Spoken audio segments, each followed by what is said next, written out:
ઉપર બેઠા છે પણ વાઘાસીના ખૂણામાં.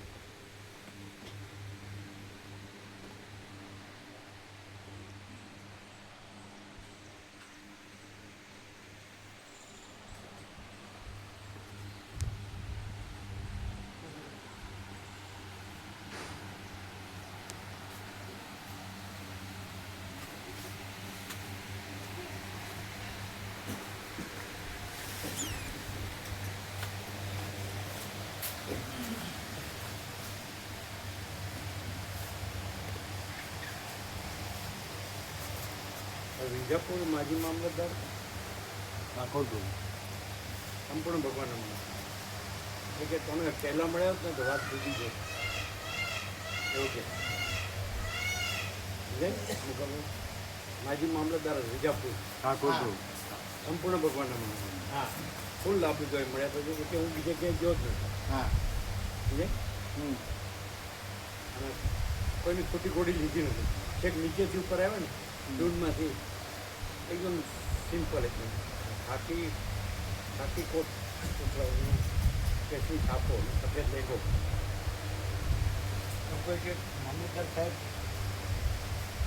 ક્યારે આવશે એટલે કે હમણાં આવશે બેસો પછી પ્રદેશ બેસીને બોલાવો પછી કે અમે કે બધા અમે કીધું બધા ખોટું કરે છે ઉપરથી કે તમે તમારે કરવું પણ હું કરું અને એને થોડો જજના અધિકારો એટલે કે કેટલું એટલે અમે પૂછ્યું એટલે કે ગરીબ બિચારો માર્યો ન જાય એટલું ખોટું કરીએ ગરીબ બિચારો માર્યો ન જાય એટલું ખોટું કરવું અને કોઈની ચાય ન પીતા કોઈ એવો થશે વરસાદ ચા પીએ તો ચટાઈની જે રૂપિયો મૂકી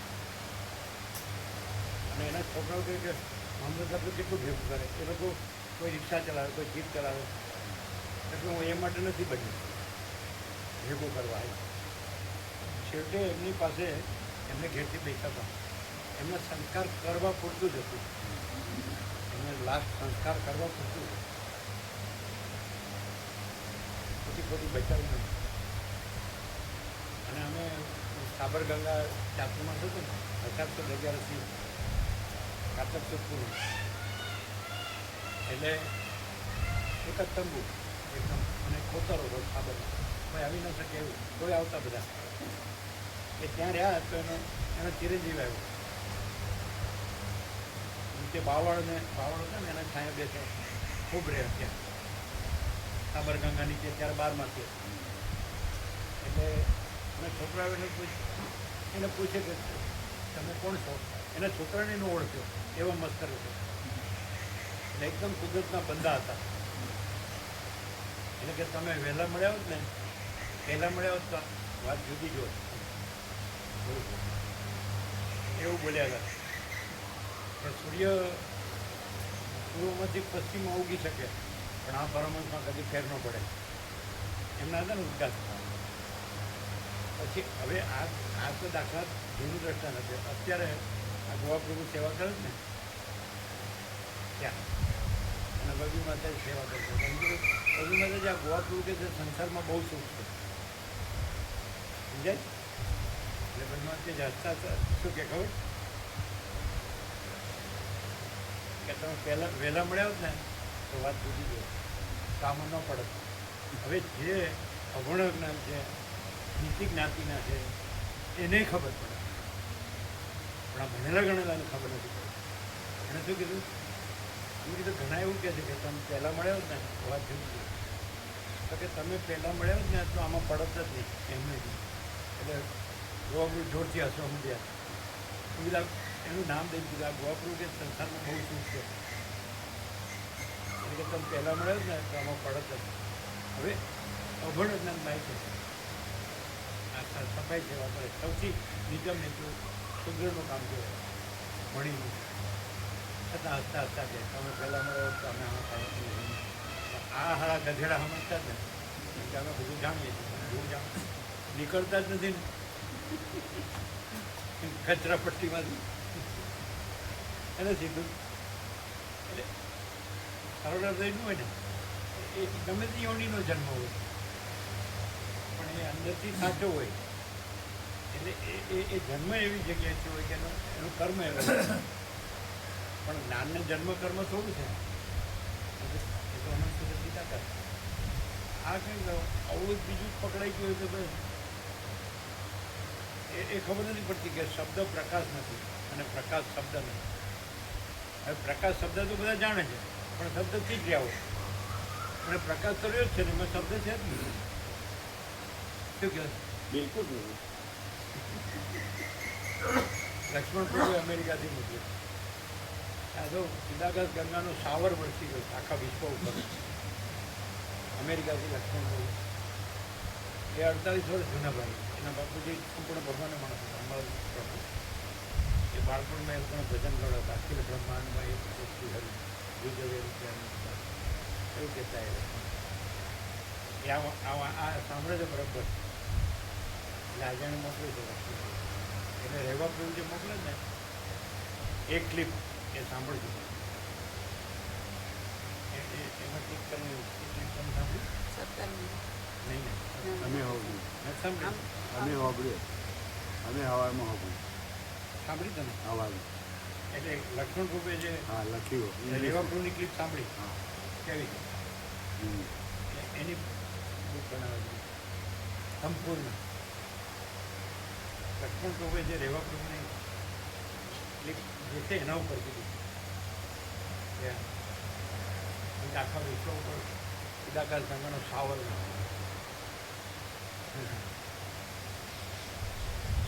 આ સત્યની પરખ અને આદર કદર હોય ને શેમાં પડી ગયા બધા ચોપડીઓમાં પડી ગયા, ગુરુઓમાં પડી ગયા, મંદિરોમાં પડી ગયા અને વ્રત જપ તપ અને દાન યજ્ઞ ને દાન ને તપ ને તીર્થ ને હવે આવું એટલે આનો અર્થ શું મુકા પ્રભુ? હા. કે જે એકદમ તમે જેને લોઅર કાસ્ટ કહો અને લોઅર એનું કર્મ પણ કહો, તમે જેને જેના ઉપર શેઠાઈ કરો એને દબાવો એને દબડાવો એને કાઢી મૂકો એને ઓછું આપો તો એ એમ કે છે. અમે કીધું આ ગોવાપ્રભુ કે સંસારમાં બહુ સુખ છે તો કે તમે પહેલાં હસતા હસતા કે તમે પહેલાં મળ્યા ને તો આમાં પડત તો એનો અર્થ શું?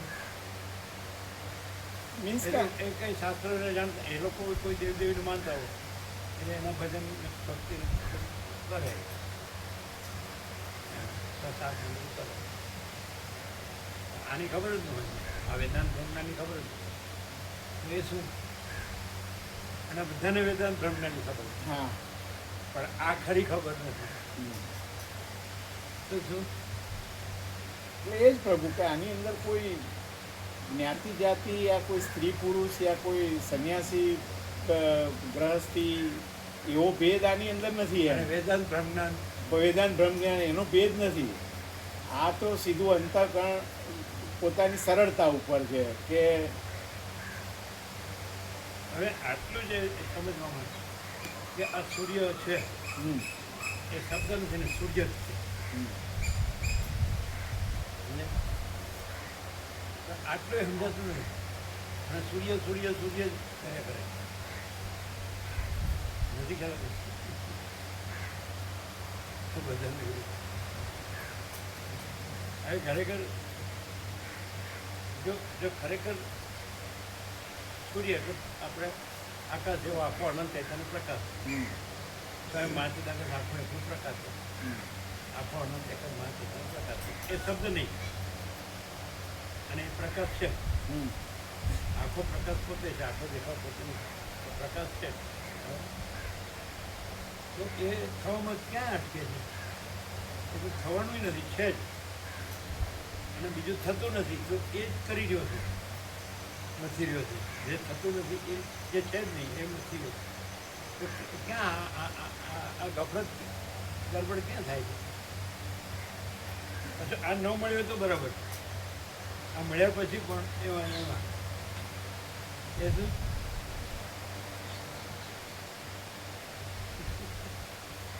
ના ખબર પડે કેવી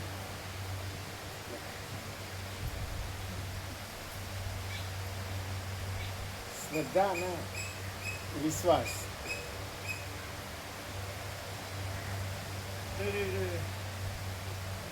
પોતાના પ્રકાશમાં પોતાનો શ્રદ્ધા વિશ્વાસ ન હોય હોય. તો પછી અને બીજું કરે તો પછી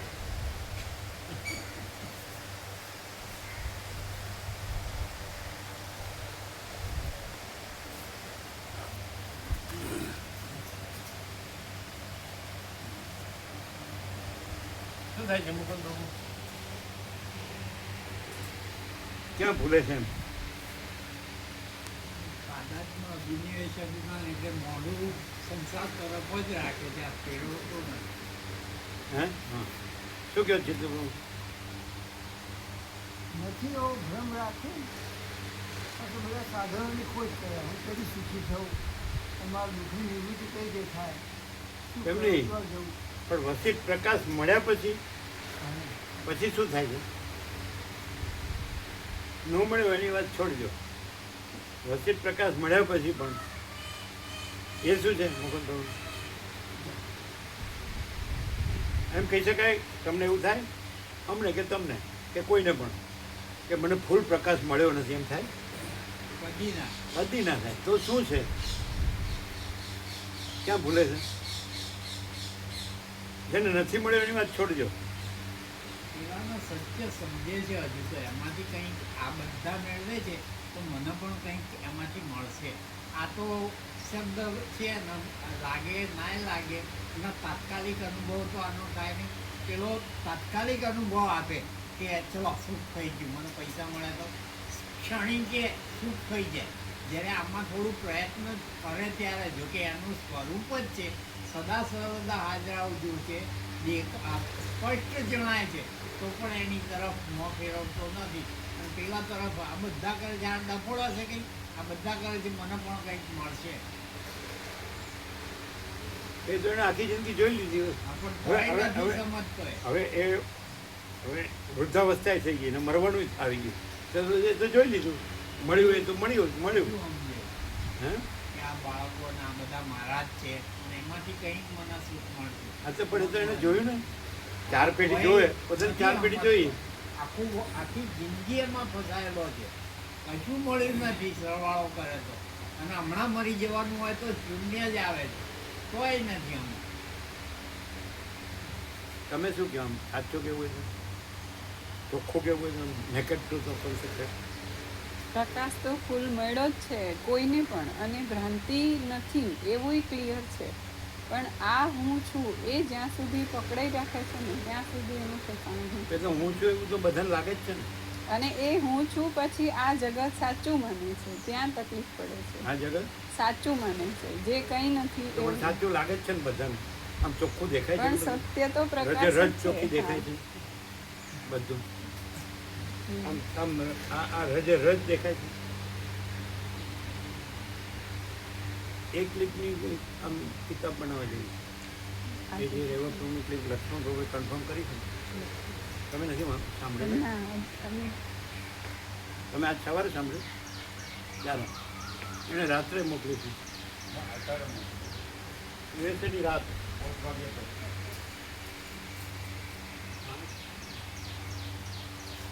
એ ક્લિપ જોજો મોકા પ્રભુ.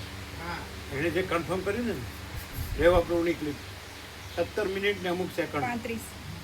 હા, એ તો અમે આપણી જાય.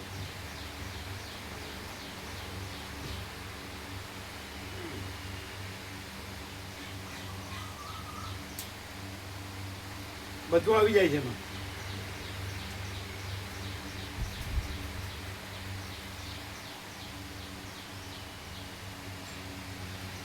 એનો અક્ષર અક્ષર કાનો માત્ર બરોબર લેવો ને હા.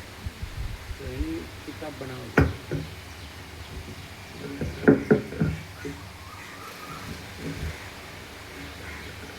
તમે સુશીલ પ્રભુ તમે એ ક્લિપ સાંભળીને લખજો એક અક્ષર અક્ષર કાનો માત્ર.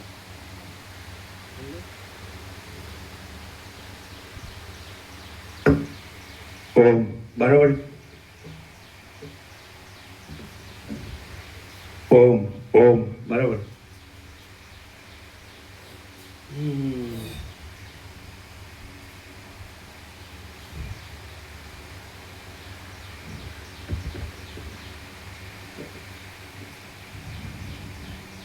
ઓમ એ તો બધાને સાચું લાગે જ છે ને, સાચું ચોખ્ખું દેખાય છે ને બધું. જો બધું રજ રજ ચોખ્ખું દેખાય છે, જે છે ને જેવું છે એ જ અને એવું જ બધાને પાછું એમ કોઈનું જુદું નહીં દર્શન, બધાનું દર્શન કે જ્ઞાન કે અનુભવ કે બોધ બધાનું સરખો જ છે. તમે જેને એમ કહો કે આ રજ છે તો આ રજ છે, આકાશ છે તો આકાશ છે, બધાનું સરખો બોધ છે. એક જ જણનું હોય તો બરાબર છે કે ભાઈ આને કંઈ તેમાં વિશેષ છે, જુદું છે, પણ બધાને તમે કે આ રજ છે તો રજ છે ને આકાશ છે તો આકાશ છે, સૂર્ય છે તો સૂર્ય છે, બધાને સરખું. આ મહાસાગર છે તો મહાસાગર છે. તો પછી એમાં શંકા કેવી રીતે? જે જન્મે ત્યાંથી મરે ત્યાં સુધી દરેક જીવને બધું જ સરખું ચોખ્ખું જેવું જે છે ને જેવું છે દેખાય છે, જણાય છે, અનુભવાય છે. એટલે ખોટું કેવી રીતે કહેવાય? દરેકનું હું પોતાનું સાચું છે. પછી બધું સ્થૂળ સૂક્ષ્મ કારણ છે, બધાના સાચા છે. આમ સાચા અને અનુભવ એના સંવેદન છે. પાછા એવું નથી કે ભાઈ સુખ તો સુખ, દુઃખ તો દુઃખ, હર્ષ તો હર્ષ, શોક તો શોક, આનંદ તો આનંદ, દુઃખ તો દુઃખ. તો એ સંવેદનો છે, પ્રતીતિ, અનુભૂતિ છે. ખોટું કેવી રીતે કહેવાય? હું જગત ખોટું કેવી રીતે કહેવાય એમ? તો પછી ખોટું બધાને સરખું એમ તો ખોટું કેવી રીતે કહેવાય? એટલે અમને એને જ છે એવું થયું નથી પહેલેથી કે હું છું ને આ આકાશ છે અને આ બધું છે. અમને આ કાંઈ નથી એવું પહેલેથી છે. અને એ જે આકાશ જેવો આખો અનંત ચૈતન્ય પ્રકાશ છે એને જ છે. સમજાય? એવું એટલે તો સહજ રહ્યા છીએ. જો જરા કે બીજું હોય તો આ રીતે સહજ રહી જ ન શકે. શું કહે મુકુંદ? સમજાય? એક સેકન્ડે ન રહી શકે સ્થિર, જરા કે બીજું હોય તો, કે નહીં? ક્ષણમાં તો તમે જુઓ તો ક્યાંય વયો ગયો હોય, તમને એમ લાગે આ તો હવે શિવ સ્વરૂપ થઈ ગયો છે. ચિદાનંદ રૂપો શિવોહમ શિવોહમ, પણ શિવ પાસે ક્યાંય ભાગી ગયા હોય, હે ને?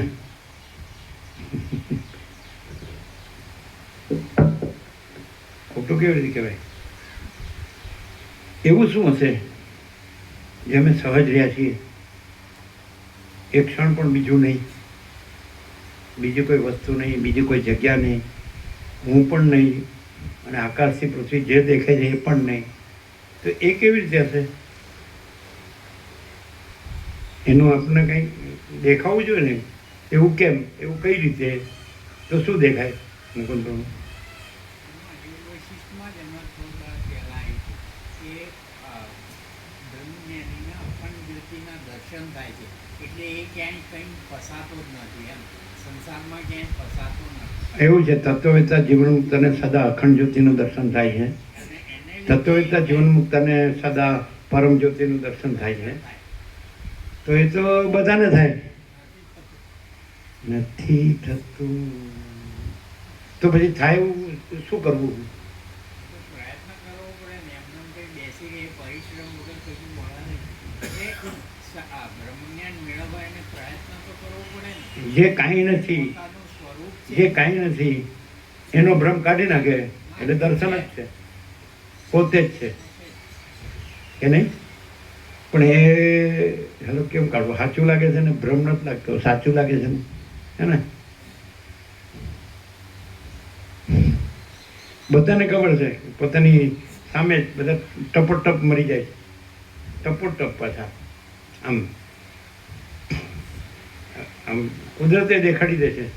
યુધિષ્ઠિરે જ હમણાં પૂછ્યું કે આ જગતમાં આશ્ચર્યજનક શું છે, તો કહ્યું કે પોતાની નજર સામે બધા મળતા ભાળે છે તો પોતે અમર પાટો લઈને આવ્યો છે એવું સમજે. આ તો છે ત્યાં સુધી તો અમારે જ છે ને. કેવા અબ્રહ્મકુળ નંદાવનો દસ્તાવેજ કરે છે ને.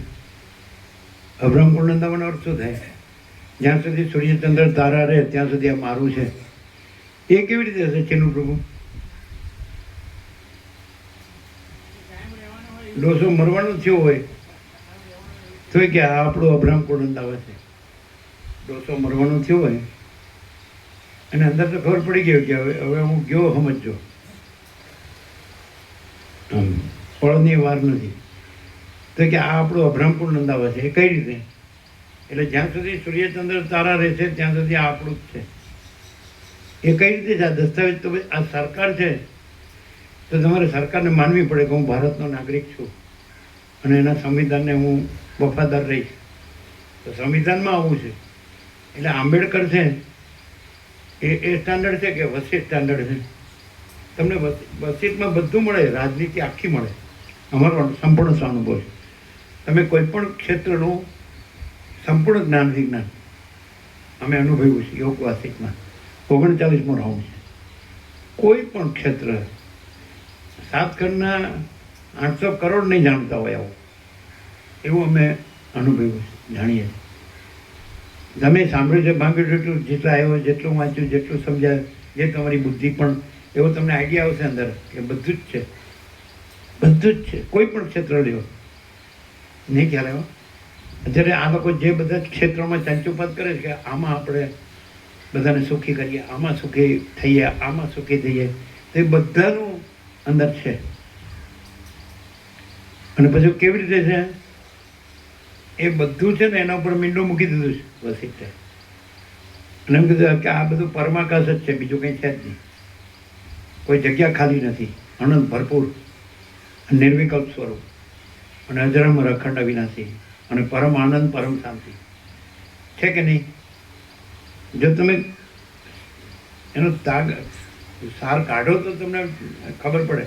અમે તો એ રીતે જ છીએ. વસીત જે રીતે, જે વસીત પ્રકાશ જે રીતે છે કે ભાઈ અનંત પ્રકાશ, અનંત આનંદ, અનંત શાંતિ, તો એ રીતે જ છીએ. એટલે પછી બીજું છે જ નહીં. એટલે નડતું નથી, હું નથી, જગત નથી. એના પર ચોકડી જ મારી દીધી છે વસીતે. જ્યારે આ બધા જે કાંઈ નથી એ બધું છે, બધા ક્ષેત્ર, અને એમાં આપણે આમ કરીએ એટલે એમાં સુખી થવાય, મોટા થવાય, બધાને બધું મળે. જે એવું નથી. સંવિધાન કઈ રીતે છે? આંબેડકરનું સંવિધાન જે કાંઈ નથી, શું કહે છે? ભ્રાંતિ સાચી છે એ પ્રમાણે એ પ્રમાણે જ. અને વસવટનું કે જે પરમ સત્ય છે, પરમ તત્વ છે, પરમ ચૈતન્ય પ્રકાશ છે, પરમ ચૈતન્ય આનંદ છે, પરમ ચૈતન્ય શાંતિ છે, એનું સંવિધાન એ મળે તમને કે મારે કે હું આ છું એ નથી, હું જન્મ્યો નથી, એમાં જન્મનો ભ્રમ નથી, તો હું જન્મ્યો છું કેવી રીતે હું એ જ છું અને આ નથી, એ મળે. મારે કઈ રીતે જીવવું, કઈ રીતે અનુભવવું, કઈ રીતે રહેવું નથી. બોલો, સાંભળો છો તો કન્ટિન્યુઅસલી, તો પછી જણાય છે ને. અને પછી એમ કે હે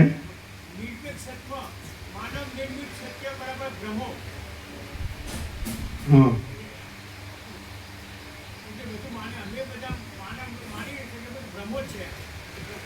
આ પણ બ્રહ્મો નથી માનતા ને, સત્ય માને છે ને. બ્રહ્મો ક્યાં માને? કોણ ડોલરને ભોગોને કોણ બ્રહ્મો માને? ચલો એક માણસ બતાડો. 7 ખંડના 800 કરોડમાંથી વસીટ એક્સેપ્શન છે, વસીટ અપવાદ છે, અમારો સંપૂર્ણ અનુભવ છે. એક માણસને બતાડો કે જેમાં ડોલર અને ભોગો બ્રહ્મો છે, એવું કોઈ લાગે? સત્ય છે, મરી પડે છે, તૂટી પડે, અડધો અડધો થઈ જાય. એટલે હા, જેને વસીત પ્રકાશ નથી મળ્યો એની વાત છોડી દઈએ, પણ જેને પ્રકાશ મળ્યો છે ને એ પણ એમાં ને એમાં જ એમ કે હવે મર્યા પછીનું કોણ જાણે છે. એની કરતાં બસ મજા કરી લ્યો, એમ ખાઓ પીઓ મજા કરો, એમ જ બધા કરે. એમ કરે જ કે નહીં? નથી કરતા? ખાઓ પીઓ મજા કરો. મર્યા પછીની ક્યાં ખબર? બોલવાનું કરું, પરમાત્મા બ્રહ્મ બધું બોલવાનું. એ શબ્દ નથી. બ્રહ્મ ને પરમાત્મા શબ્દ નથી. એટલે બધે વેદાંત બ્રહ્મ શું છે? જે શબ્દ છે, જે કોરો કોરો કોરો એ નથી રહ્યા. જે સ્વરૂપ છે નથી રહ્યા. સ્વરૂપના શબ્દો છે પણ સ્વરૂપ રહ્યા નથી. એ જે ભ્રમ છે એના સ્વરૂપ માને છે, નથી. એ પાછા શબ્દો જેને બનાવ્યા હોય એમાંથી પ્રમાણ લે કે જુઓ આ શાસ્ત્રમાં આમ છે, જુઓ, આ પરમેશ્વરની વાણી છે, આપતવાક્ય છે, આત્માની વાણી છે, એમ કરીને એમાંથી પ્રમાણને પણ એ અર્થ ક્યાં ઘટાવે? બ્રહ્મમાં. એવું નથી એમ અહમમાં, જગતમાં, હું મારુંમાં, છે ને, રાજ્ય ભોગો લક્ષ્મીમાં, છે ને. તો કેમ નહીં થતું હોય? લ્યો, હવે હું આ ટપ દઈને મરી ગયો અત્યારે, તમારા છેલ્લા શ્વાસે મારી ચૈતન્ય જાગૃતિ શું હોય? પરમ ચિદાકાશ, પરમ જ્યોતિ, અખંડ જ્યોતિ. હું ક્યાં જન્મ્યો છું તો મરું છું? હું ક્યાં છું? જગત ક્યાં છે? ક્યાં કાંઈ ઉત્પન્ન થયું છે? જો હૈ સો હૈ, અનંત પ્રકાશ, અનંત આનંદ, અનંત શાંતિ. જો હું મરી ગયો, કેમ? ક્યાં કોઈ મરી ગયું? પરમ ચિદાકાશ મરી ગયું? પરમાકાશ અજરામર અખંડ અવિનાશી. હવે છે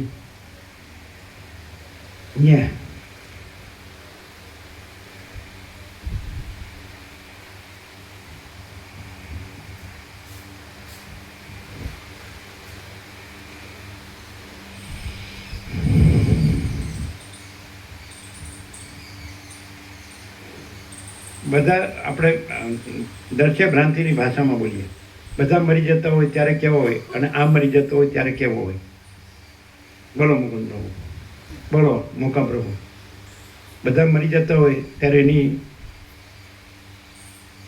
પોઝિશન કેવી હોય, અને આ મરી જતો હોય તો પોઝિશન કેવી હોય? કલ્પના કરો મુકુંદ પ્રભુ, બોલો મોકા પ્રભુ. બધા મરી જાય એટલે બધાને એમ લાગે કે હું મરી ગયો, અંદરથી એમ લાગે કે હું મરી ગયો, પણ પ્રકાશની અંદર કશું જન્મ્યું મર્યું નથી એવું એકદમ ફાઇનલ હોય, એકદમ પ્રકાશ જ પ્રકાશ હોય.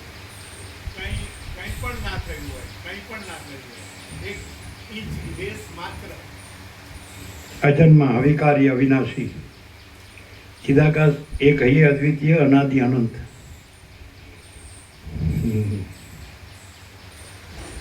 પરમાકાશ, નિરંજન, નિરાકાર, નિર્વિકાર. હે ને?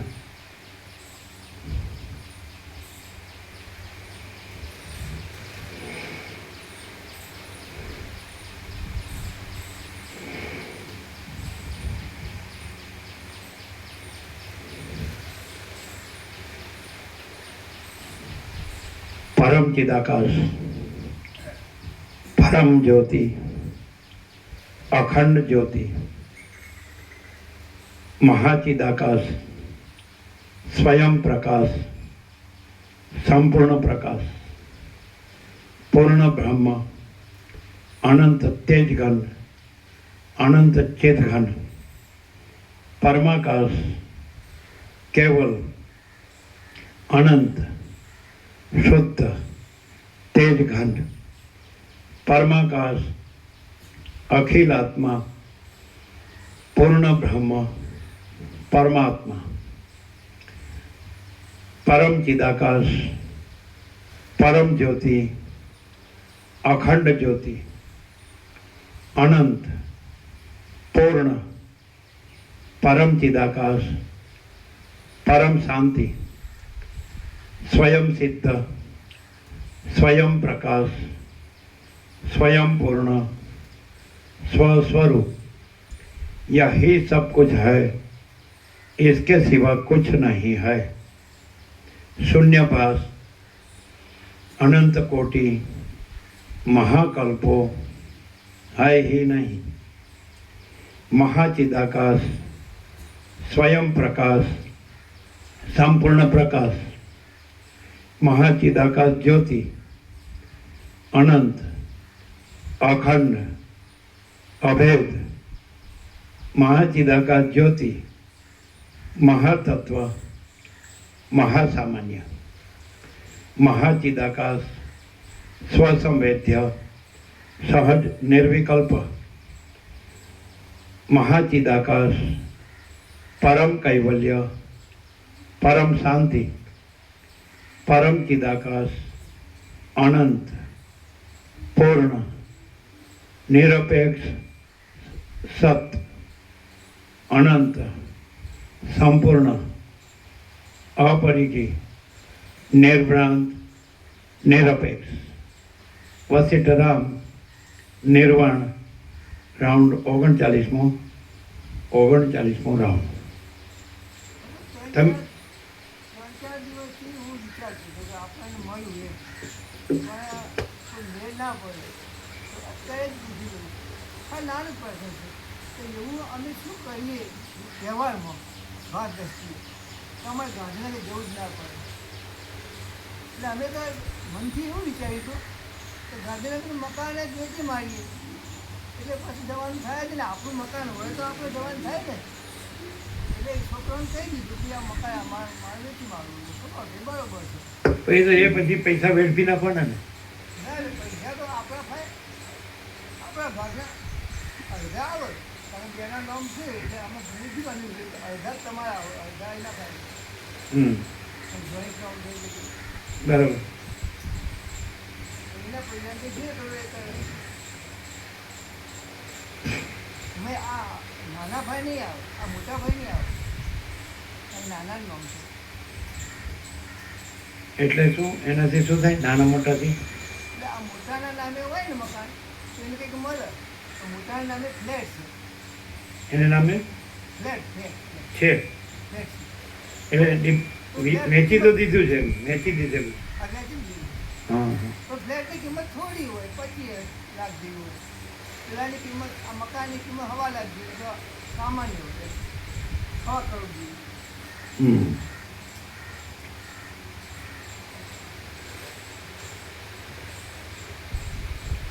હું નથી, જન્મનો ભ્રમ નથી. પરમ ચિદાકાશ, પરમ જ્યોતિ, અખંડ જ્યોતિ, અનંત પ્રકાશ, અનંત આનંદ, અનંત શાંતિ. આ તો સનાતન સત્ય છે. મુકા પ્રભુ ને પરમ ચિદાકાશ, પરમ જ્યોતિ, અખંડ જ્યોતિ, શોર્ટ એન્ડ સ્વીટ, અનંત પ્રકાશ, અનંત આનંદ, અનંત શાંતિ. આટલું વ્યવસ્થિત પ્રકાશ સાંભળ્યો હોય, સર્વ ધ્રોણ, અખંડ પૂર્ણ તત્વ, બધું આ સનાતન સત્ય છે. પરમ ચિદાકાશ, પરમ સત્ય, પરમ તત્વ. આપણે નારાયણ સ્વામીએ કીધું હતું કે અહીંયા એક 4 ભાઈ બહેન હતા ને, નિવૃત્તિનાથ, ચાંદદેવ, સપંદર, મુક્તાબાઈ ત્યાં હતી એ મહારાષ્ટ્રમાં. પેલું કેવું ગામ કીધું, જોડિયા કેવું કંઈ એવું કંઈ કીધું ને. ત્યાંથી એમ કે થોડી પ્રતો જ્ઞાનેશ્વરે લખેલી યોગ વાસિટ ઉપર એ મળી. એટલે મેં પૂછ્યું હતું કે મેં એણે સાર શું લખ્યો છે. એને નારાયણ પ્રભુ બોલ્યા હતા કે નારાયણ સ્વામી પરમ ચિદાકાશ. એટલે હવે આપણા શ્રદ્ધા વિશ્વાસની વાત આવી. ધારો કે આપણને અનુભવ હતો ને, એમ કે નથી દેખાતો પ્રકાશ, પણ આ શબ્દ ઉપરથી પણ એક શબ્દ છે એ વસ્તુનો નિર્દેશ તો કરે છે ને. માની લો કે કોઈ સૂર્ય નથી જોયો, પણ સૂર્ય શબ્દ સૂર્યનો નિર્દેશ આપણે અંધારામાં હોય, ગમે એવા ગાઢ અંધકારમાં, તો આપણને સૂર્ય અંદર તો દેખાય જ ને, આપણી અંતરદ્રષ્ટિમાં તો દેખાય જ ને. એમ અંતરદ્રષ્ટિમાં આપણે પરમ ચિદાકાશ તો દેખાય જ ને, કે પરમ ચૈતન્ય આકાશ. આ ભૌતિક આકાશ છે, ભૂત આકાશ, ચિત્તાકાશ, માયાકાશ, તો એ બધી ભ્રાંતિ કાંઈ નથી. અને આખો પરમ ચિદાકાશ, પરમ જ્યોતિ, અખંડ જ્યોતિ છે. હવે એમાં જન્મનો ભ્રમ નથી. જન્મના ભ્રમ પછી સૃષ્ટિનો ભ્રમ ને આ બધું આવે કે આ અનંત આકાશ છે, અનંત સૂર્યો છે, અનંત બ્રહ્માંડો છે, અનંત નામરૂપ છે, અનંત સૃષ્ટિ સ્થિતિ પ્રલય છે, અનંત વિવિધતા કે ચિત્રતા છે. પણ એ કશું જન્મનો ભ્રમ નથી. એટલે એમાં કશું ઉત્પન્ન થવાનું કોઈ નિમિત્ત, ઉપાદાન કે સહકારી કોઈ કારણ નથી. એટલે કાંઈ ઉત્પન્ન થતું નથી. આ તો આપણે સામાન્ય બુદ્ધિમાં કોમન સેન્સથી સમજ્યા. એટલે હું પણ જન્મ્યો નથી. અને આ બધું પણ જે આપણે કહીએ છીએ વર્લ્ડ કે સૃષ્ટિ કે વિશ્વ કે જગત કે સંસાર, સર્ગ, જે કોસ્મોસ, ફિનોમેના, XYZ, આકાશથી પૃથ્વી, જે બધું દેખાય અને જે બુદ્ધિમાં જે જણાય, તો એ તો કંઈ છે જ નહીં. આખું પરમ ચિદાકાશ, પરમ જ્યોતિ, અખંડ જ્યોતિ, આ બધું પરમચિત, ભલે ભ્રાંતિથી આ બધું ભલે દેખાય, પણ આ બધું પરમ ચિદાકાશ, પરમ જ્યોતિ, અખંડ જ્યોતિ જ છે. કોઈ જગ્યા ખાલી નથી ને બીજી કોઈ વસ્તુ નથી. અને પરમ ચિદાકાશ, પરમ જ્યોતિ, અખંડ જ્યોતિ જ છે. બરાબર છે. તો દાખલા કે અમે જ છીએ, અમારા ઉપર લઈએ તો અમને શું થયું હોય, અમે કેવી રીતે રહ્યા છીએ, અમને શું થયું હોય અંદર, કે પરમ ચિદાકાશ, પરમ જ્યોતિ, અખંડ જ્યોતિ જ છે. અને એમાં જન્મનો ભ્રમ સંભવતો જ નથી. બીજું કાંઈ નથી ને બીજું કાંઈ છે નહીં ને બીજું કોઈ નથી, કાંઈ નથી, બીજું કાંઈ થતું નથી. તો અમે આ દેખાઈએ છીએ કે આ ભાઈ જન્મ્યા છે અને મરી જશે, અત્યારે જીવે છે, જીવતા જાગતા બોલતા ચાલતા છે બધાની જેમ સામાન્ય માણસ. તો અહીંયા કેવી રીતે હશે, કેવી રીતે જીવ હશે કે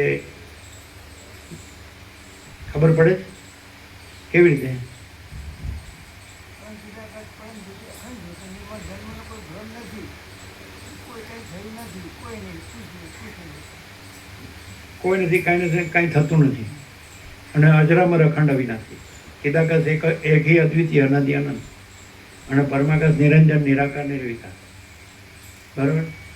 તો એવી રીતે રહ્યા છે એવી કેવી રીતે ખબર પડે? આમ તો બધા જેવા દેખાતા હોય તો એ જ છે, એવી રીતે જ રહ્યા છીએ એ કેવી રીતે ખબર પડે? બીજું જાય તો બીજું કરવાનો વિચાર આવે, કરે. તમે શું કહો મુકુંદ પ્રભુ? હું નથી એટલે એક્સટેન્શન એનું મારું તો આવે જ નહીં. હું નથી એટલે હું નથી તો રહ્યું એટલું પરમ ચિદાકાશ પરમ જ્યોતિ અખંડ જ્યોતિ. પછી ક્યાં સવાલ કશો આવે છે આ છે પેલું છે ને એવું શું મુકા પ્રભુ શું કહો? આ માણસ જે છે જન્મે છે ને એ જન્મે મરે છે, સુખી દુઃખી થાય છે, જે કંઈ પોતે બીજા પોતાનું બીજાનું બડા છોટા ભલા બુરા, સાચું ખોટું સારું નશું બધું દેખાય છે. એમાં આ માણસ દેખાય છે બધા જેવો, અને આ માણસ મરવાનો છે. તો એ કેવી રીતે રહ્યો છે? અમે તો પ્રભુ પહેલી ભાત સાપેક્ષ વાત કરીએ ને તો જે આ વચનામૃતો છે ને એ વાંચીએ છીએ ને એનાથી એમ થાય છે કે આ પ્રકાશ પોતે પ્રકાશી રહ્યો છે. નંબર 2 ની અંદરથી એવું થાય છે કે આપણને જે પ્રકાશની અનુભૂતિ છે ને એ સામે પ્રકાશ વગર શક્ય નથી એમ. અને જે બધો વ્યવહાર જોઈએ છીએ એથી ખ્યાલ આવે છે કે આ પ્રકાશ જ છે, પ્રકાશ સિવાય કશું છે નહીં એમ. બોલો શું જીતુપ્રભુ? જીતુપ્રભુએ પ્રશ્ન કર્યો તો અમે તો જે સનાતન સત્ય છે, પરમ સત્ય છે, એકમેવ, તો સમાધાન એમાંથી શું લે જીતુપ્રભુ? Means કે અભિયાન પ્રભુ બોલ્યા કે ચલો અમે બેઠા છીએ અહીંયા અભી હાલત ટપકી ગયા એમ. બરોબર? તો કોણ બધો હિસાબ ને કોણ બધું વીલ કરવા ને કોણ એનું બધું સમજાવવા રહેવાનું છે એમ. બરોબર? મીન્સ કે પરમ ચિદાકાશ પ્રકાશ કરી લેવો ને કે છીએ એ આપણે છીએ એ નિશ્ચય કરી લેવો કે એ રીતે રહેવું, એ બાકીની બધી વ્યવસ્થા તો રમણભાઈ બધું ઓટોમેટિક છે એમ, એના મતે થાય જ છે એમ. કે મુખ્ય પ્રકાશ છે એમ. તો એક વિચાર એવો પણ આવે ને કે જેમ જેમ બધું છે આપણે રીઝવવું જ નહીં, વાત પછી બીજું પણ એક આવે. અને પાછળવાળા બાપુ બહુ હોશિયાર હોય છે, એમને બધી ખબર જ હોય કેવી રીતે વ્યવસ્થા કરી, બધી કરી જ લેતા હોય. બધા કરી દે. હા, પાછળવાળા હોશિયાર છે. બધા કરી લેતા. બધા વિચાર હોય છે, બધા. આપણે કઈ ચંચુપાત કરવાની જરૂર જ નથી. પાછળ થોડો હોશિયાર હોય છે કે આ બધાએ છે એ જેમ ઊંધું માર્યું છે એમ ઊંધું મારવામાં તો આપણે હોશિયાર છીએ ડોલર અને ભોગોમાં.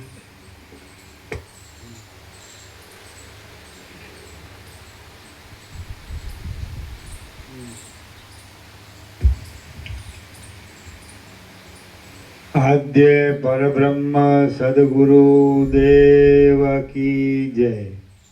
ઓમ શ્રી પરમાત્મને નમઃ. સદગ્રંથોમાં શિરોમણી શ્રી યોગ વાસિષ્ઠ મહારામાયણ નિર્વાણ પ્રકરણ ઉત્તરાર્ધ સર્ગ 47મો, પેજ નંબર 1284, પેજ નંબર 1284, સર્ગ 47મો. મોક્ષના સાધનો અને વૈરાગ્યની પ્રાપ્તિ. આ 47મા સર્ગમાં ફરીવાર પણ વિસ્તારથી મોક્ષના સાધનોનો ક્રમ વર્ણવતા દ્રઢ વૈરાગ્ય પ્રાપ્તિ સુધીનું વર્ણન આપવામાં આવશે. વશિષ્ઠ બોલ્યા, સંસારરૂપી ભારથી ખૂબ થાકી ગયેલો અને મરણ, મૂર્છા આદિ અનેક સંકટોમાં આળોટનારા શરીરને ધારણ કરી રહેલો જે પુરુષ શાંતિ મેળવવા ઈચ્છતો હોય તેનો આ ક્રમ હું કહું છું એ તમે સાંભળો. હરિજી. વશિષ્ઠ બોલ્યા, સંસાર રૂપી ભારથી ખૂબ થાકી ગયેલો અને મરણ, મૂર્છા આદિ અનેક સંકટોમાં આળોટનારા શરીરને ધારણ કરી રહેલો જે પુરુષ શાંતિ મેળવવા ઈચ્છતો હોય, જો આવ્યું આ. આ પ્રશ્નનો ઉત્તર આવી ગયો.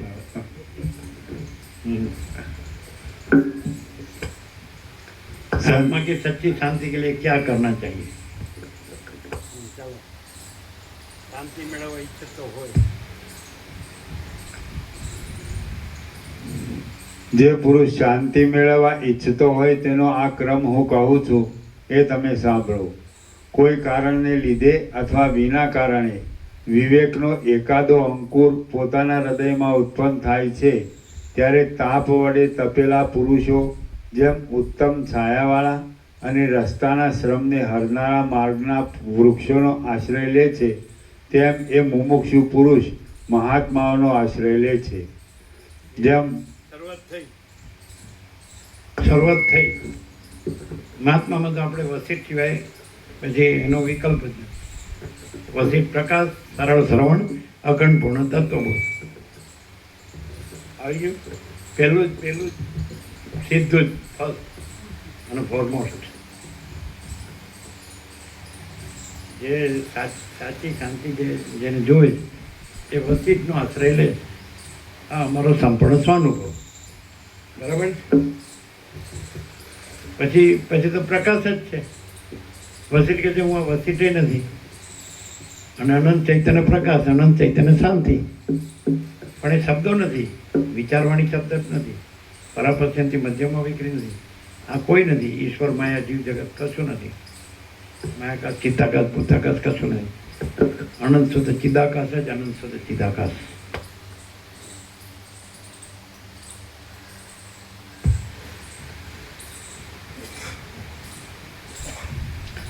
કોઈ કારણને લીધે અથવા વિના કારણે વિવેકનો એકાદો અંકુર પોતાના હૃદયમાં ઉત્પન્ન થાય છે ત્યારે તાપ વડે તપેલા પુરુષો જેમ ઉત્તમ છાયાવાળા અને રસ્તાના શ્રમને હરનારા માર્ગના વૃક્ષોનો આશ્રય લે છે તેમ એ મુમુક્ષુ પુરુષ મહાત્માઓનો આશ્રય લે છે.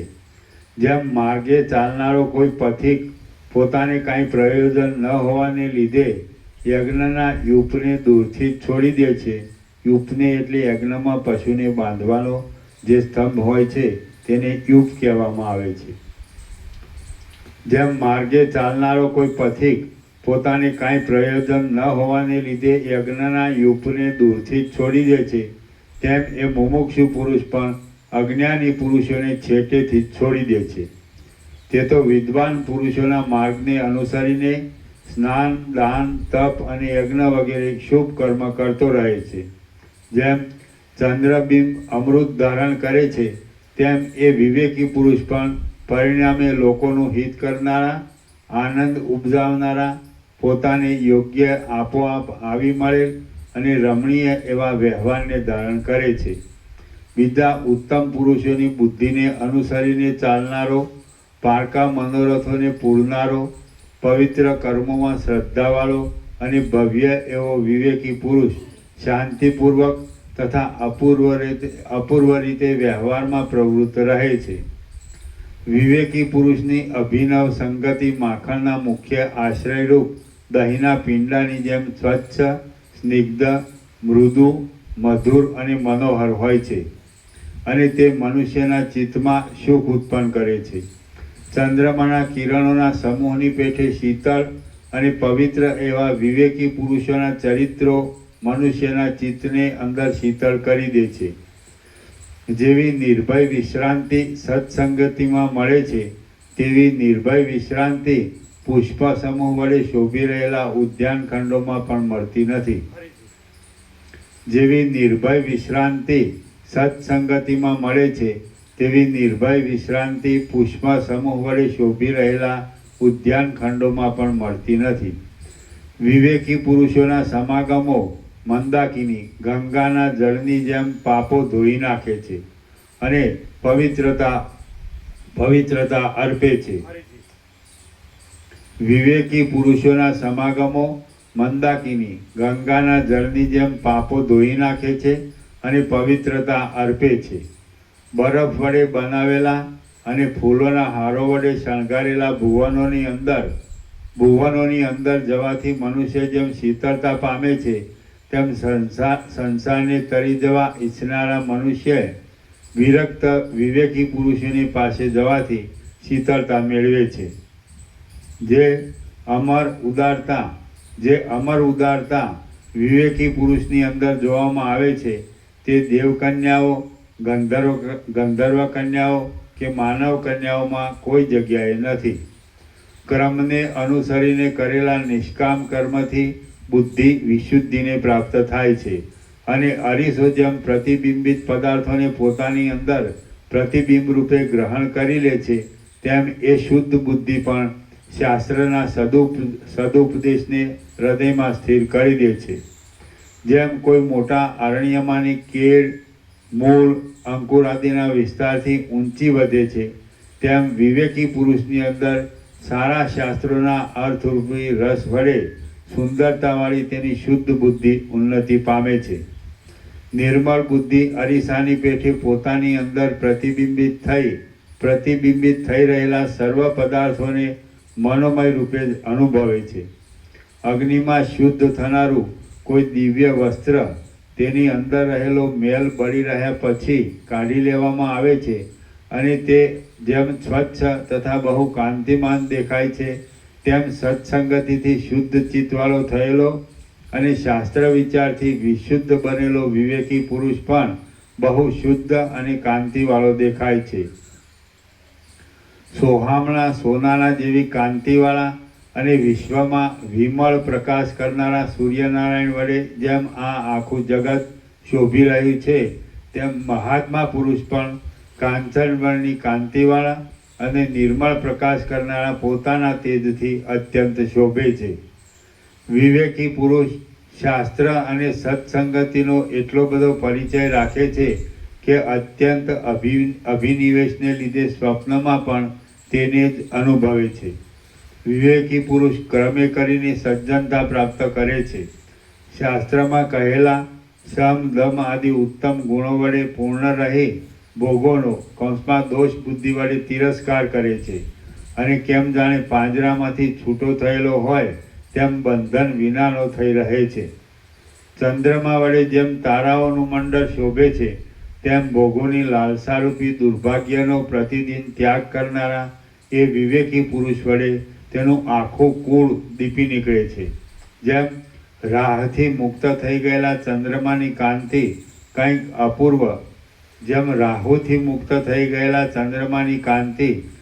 અપૂર્વ રમણીય હોય છે, તેમ એ વિવેકી પુરુષના મુખની કાંતિ પણ ભોગોની વિશે મમતા વિનાની હોવાથી કંઈક અપૂર્વ રમણીય જોવામાં આવે છે. દેવતાઓ જેમ સ્વર્ગલોકમાં કલ્પવૃક્ષની પ્રશંસા કરે છે, તેમ એ ત્રણેય લોકને તૃણની પેઠે તુચ્છ ગણનારા મહાન પુરુષો પણ વિવેકી પુરુષની પ્રશંસા કરે છે.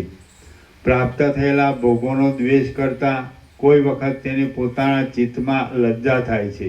તેથી ભોગોની પ્રાપ્તિમાં તેને એટલો બધો સંતોષ થતો નથી, પરંતુ ભોગોની પ્રાપ્તિ જ ન થાય તો તેથી તે ઉલટો વિશેષ પ્રસન્ન રહે છે.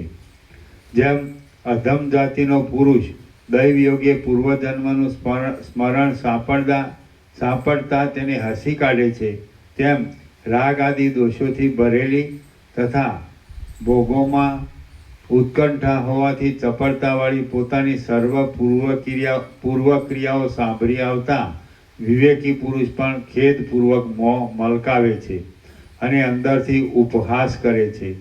લોકો જેમ પૃથ્વીમાં ઉદય પામેલા બીજના ચંદ્રમાનું દર્શન કરે છે, તેમ વિસ્મય વડે વિકસેલા નેત્રવાળા સિદ્ધ પુરુષો સ્નેહને લીધે એ વિવેકી પુરુષનું દર્શન કરવા માટે આવે છે. એ વિવેકી પુરુષ ભોગોનો નિરંતર અનાદર કરે છે.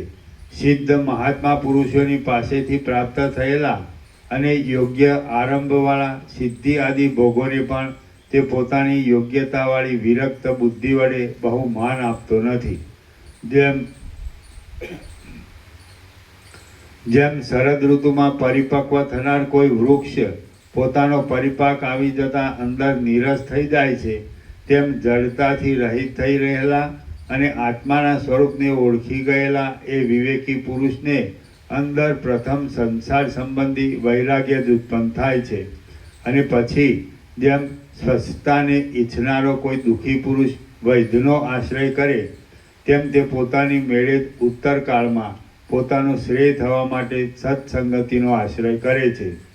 જેમ કોઈ મોટો હાથી મહા સ્વચ્છતાવાળા મોટા તળાવમાં નિમગ્ન રહે છે, તેમ એ મહાન પુરુષ સત્સંગતિ વડે ઉદાર બુદ્ધિવાળો થઈ જઈ શાસ્ત્ર વિચારમાં અને શાસ્ત્રમાં બતાવેલા સમ દમ આદિ શુભ ગુણોમાં નિમગ્ન રહે છે.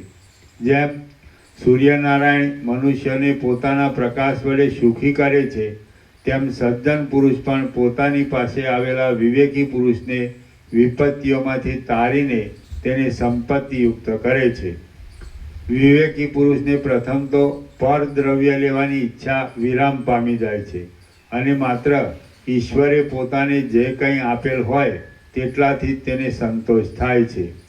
પારકું દ્રવ્ય લઈ લેવાની ક્રિયાથી વિરામ પામેલો અને સંતોષરૂપી અમૃત વડે ભરપૂર થઈ રહેલો વિવેકી પુરુષ ક્રમે કરી પોતાના સ્વાર્થની પણ ઉપેક્ષા કરવા ઈચ્છે છે. કોઈ યાચના કરવા આવે તો તે દાણા, ખોળ અને શાક આદિ પણ આપી દે છે. તેમજ ત્યાગના અભ્યાસના યોગથી તે યાચકને પોતાનું માંસ પણ આપે છે. જેમ ઘોડા વગેરે દોડનારા પ્રાણીઓને ગાયનું પગલું ઠેકી જવું એ સાવ હળવું લાગે છે, તેમ વિવેકને અનુસરવાથી ક્રમે કરી પરમાત્મામાં જ વિલીન ચિત્તવાળા થયેલા વિવેકી પુરુષોનું અજ્ઞાન પણ ધીરે ધીરે હળવું થઈ જઈ ક્રમે કરી ક્ષય પામે છે. પ્રથમ તો વિવેકી મુમુક્ષુ પુરુષે પરદ્રવ્ય લઈ લેવાની ક્રિયાથી વિરામ પામવાને યત્નપૂર્વક અભ્યાસ કરવો અને પછી વિવેક વડે પોતાના સ્વાર્થમાં પણ અનાસક્ત રહેવાની ટેવ પાડવી. ઉપર પ્રમાણે કર્યા પછી ક્રમે કરી કુશળતાવાળા વિવેકી પુરુષો ભોગોનો ત્યાગ કરી દેવાની સાથે સ્વાર્થનો પણ ત્યાગ કરી દે છે અને તેથી તેમને પરમ ઉત્તમ પદમાં શાંતિ મળે છે. જીવતા સુધી દ્રવ્ય ભેગું કરવામાં જેવું દુઃખ રહેલું છે, તેવું દુઃખ આ જગતમાં અને કરોડો નરકોમાં પણ નથી. સ્વાર્થનું ઉપાર્જન કરનારા પુરુષને બેસવામાં, સૂવામાં, ઉઠવામાં, જવામાં, રમવામાં અને જન સમુદાયમાં જે કાંઈ દુઃખ થાય છે તેમજ જે કાંઈ ચિંતા થાય છે તેને નિરંતર આધિ તથા ચિંતામાં જ નિમગ્ન રહેનારા એ મૂળ પુરુષો જ ભલે જાણો. દ્રવ્યને ભેગું કરાવવું, તેનું રક્ષણ કરવું અને તેનો વ્યય થવો વગેરેમાં તથા રાજા અને ચોર સંબંધીની ભીતિ વગેરેમાં અનેક દુઃખોને લીધે દ્રવ્ય અનેક અનર્થો વડે વ્યાપ્ત છે. સંપત્તિઓ પણ નિરંતર આપત્તિઓ વડે વીંટાયેલી છે અને ભોગો એ સંસારના મહારોગો જેવા છે. એ બધા ખરી રીતે અનર્થરૂપે છતાં મોહને લીધે મનુષ્યો તેમને અર્થરૂપે સમજે છે. બાકી વિવેક વડે જોતા તો તે સર્વ નિસાર છે. જ્યાં સુધી ચિંતા અને વિષય અનુરાગ વડે પોતાનું દુષ્ટ પ્રયોજન સિદ્ધ કરવા માટે મનુષ્ય દ્રવ્યરૂપી મહાન અર્થને ઈચ્છતો નથી, ત્યાં સુધી 3 પ્રકારના તાપો વડે થનારા શોષને તે પ્રાપ્ત થતો નથી.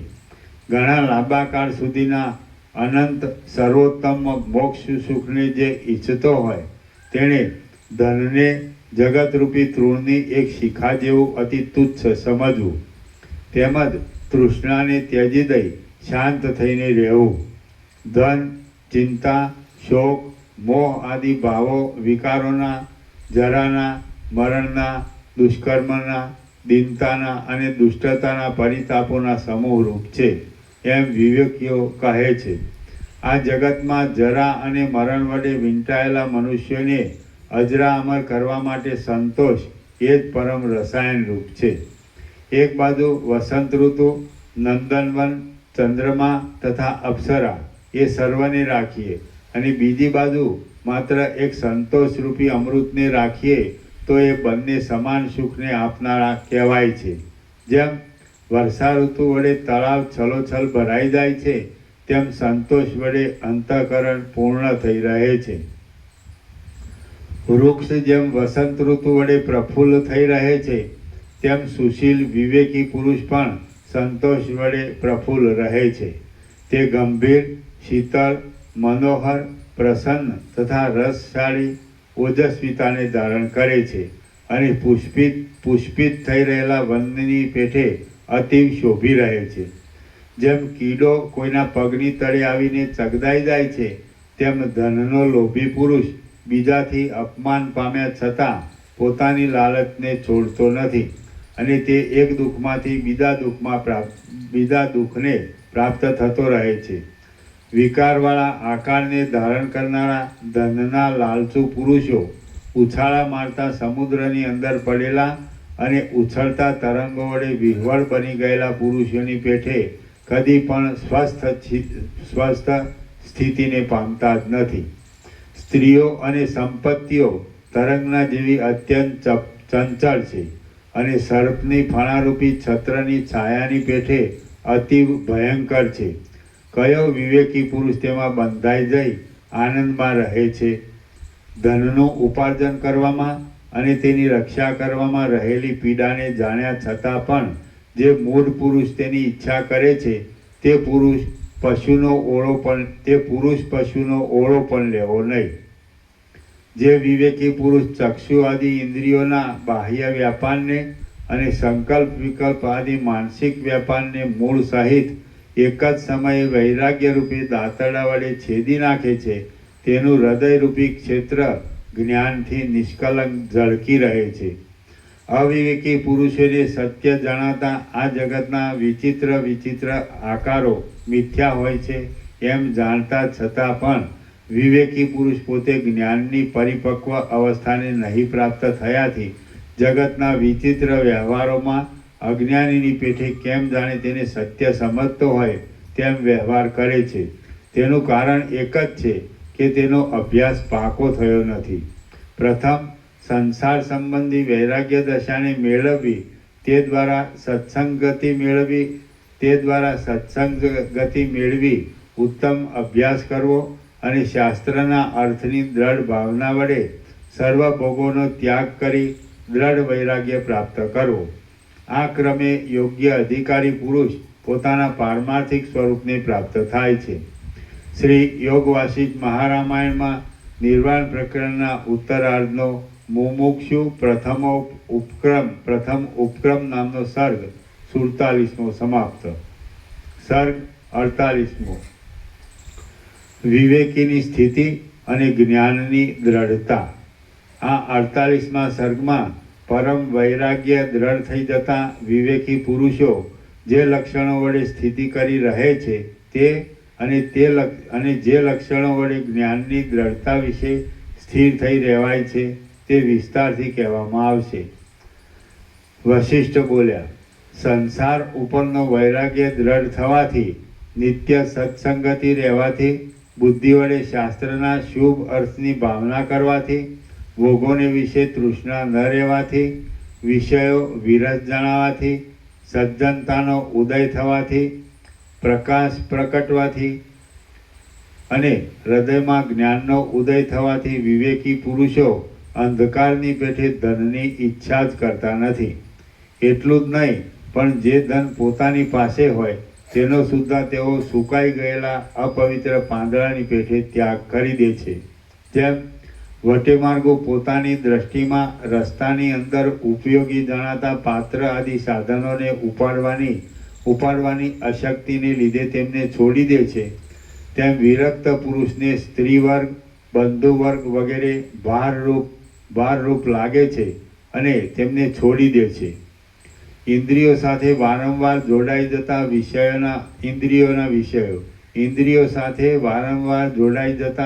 ઇન્દ્રિયોના વિષયો અને ભોગો પોતાનું ચિત્ત જ શાંત હોવાથી વિવેકી પુરુષના અનુભવમાં આવતા નથી.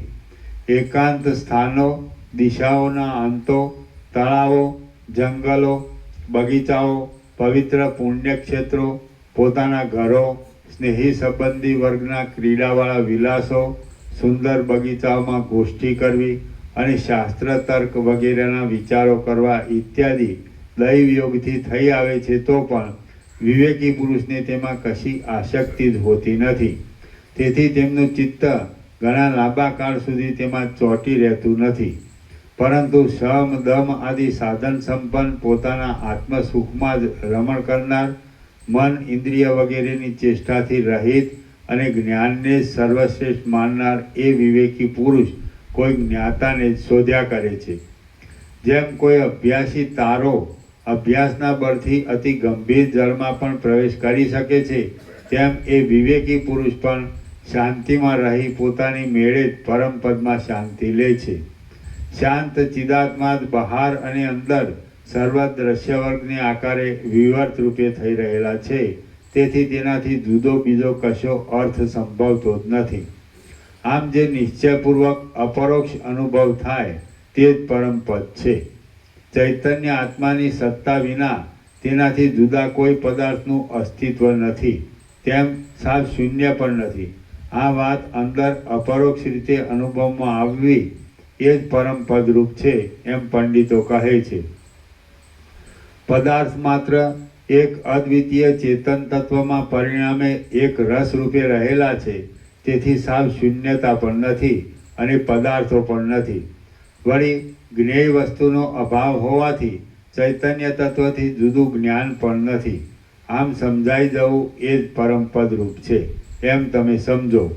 જેમ પાષાણની અંદર પાણી કશી અસર કરી શકતું નથી, તેમ પોતાના આત્મ સ્વરૂપમાં જ કેવળ શાંતિ મેળવનાર અમનસ્ક એટલે મન વિનાનો રાગદ્વેષ હર્ષ શોક આદિ ચિત્તના ધર્મોથી રહિત થઈ રહેલો,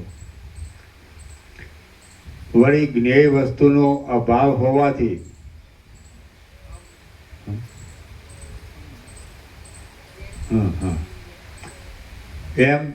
જેમ પાષાણની અંદર પાણી કશી અસર કરી શકતું નથી, તેમ પોતાના આત્મ સ્વરૂપમાં જ કેવળ શાંતિ મેળવનાર અમનસ્ક સત્પુરુષોના ચિત્તમાં પણ વિષયો કશી અસર કરી શકતા નથી.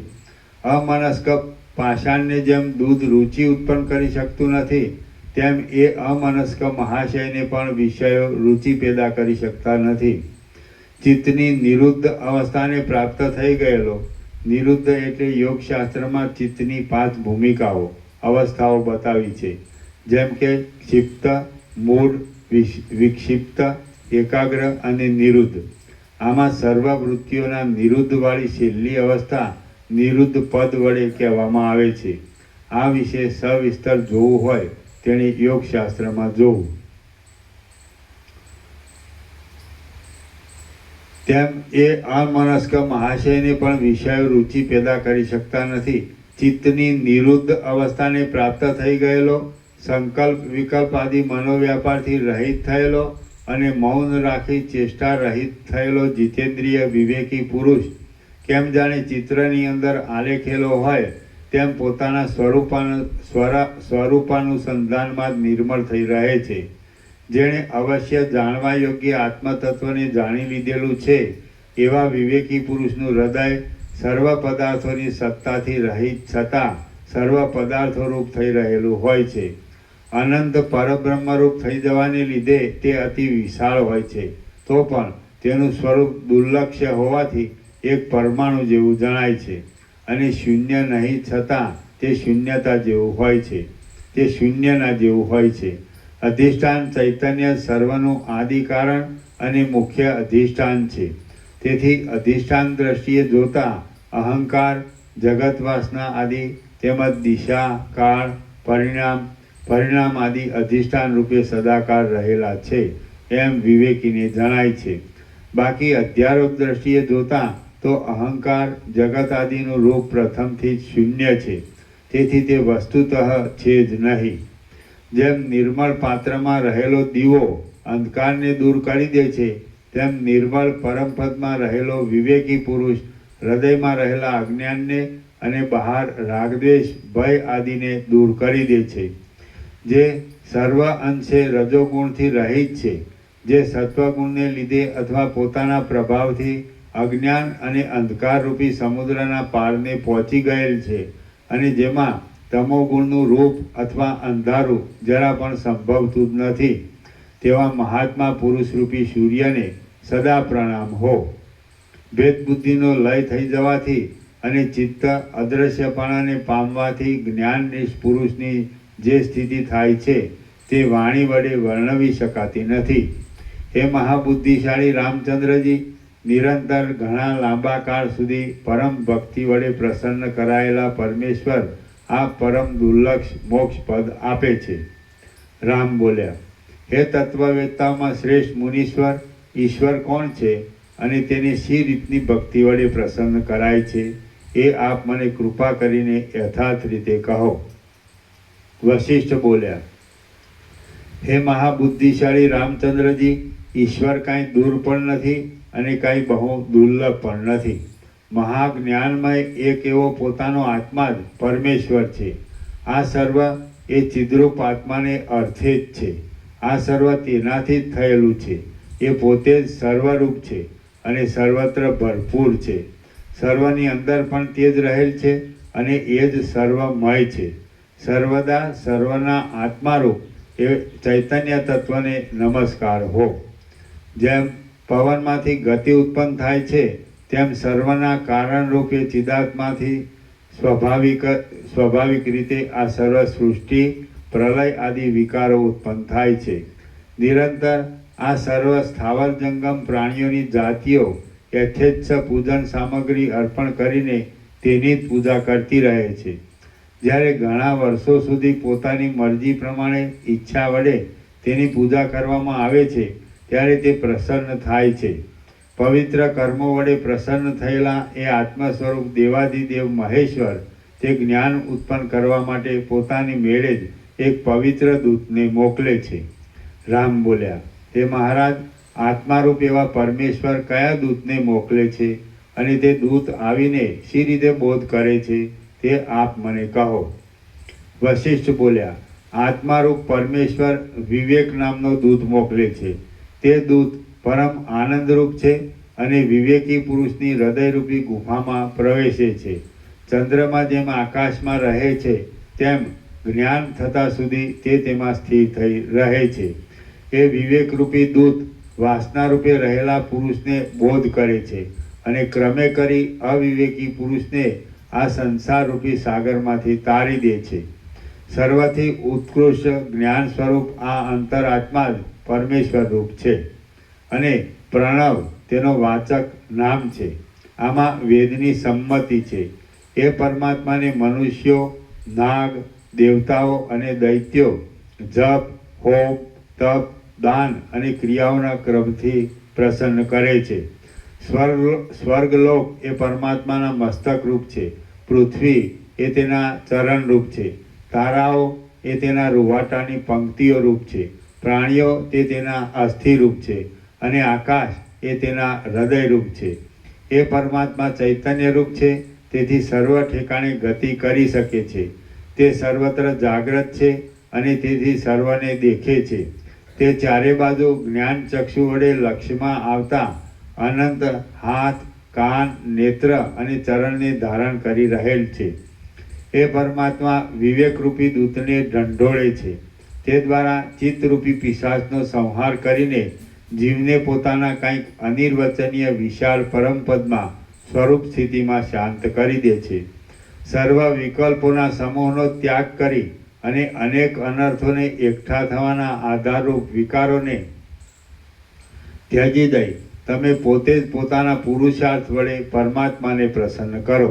ચારે બાજુ ભમ્યા કરતા મનરૂપી પિશાચ વડે ભયંકર અને 6 ઉર્મિઓરૂપી મેઘાડંબર વડે આકુળતાવાળા આ સંસારરૂપી રાત્રિના અજ્ઞાનરૂપ અંધકારમાં એક પોતાનો આત્મા જ પૂર્ણ ચંદ્રમાં રૂપ છે. આ સંસાર એક વિષમ મહાસાગર છે. તેમાં મરણરૂપી ઊંડી ઊંડી ઘૂમરીઓ છે.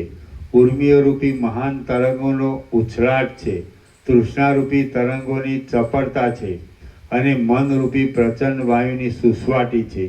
તે જેમ મોટા સ્થાવર જંગમ પ્રાણીઓના આત્મારૂપી જલકણોના આધારરૂપ છે અને ઇન્દ્રિયોના ઝુંડોના વાસને લીધે ગહન છે, તેમ એ સંસારરૂપી મહાસાગરમાં વિવેક એક મહાન નૌકા રૂપે છે.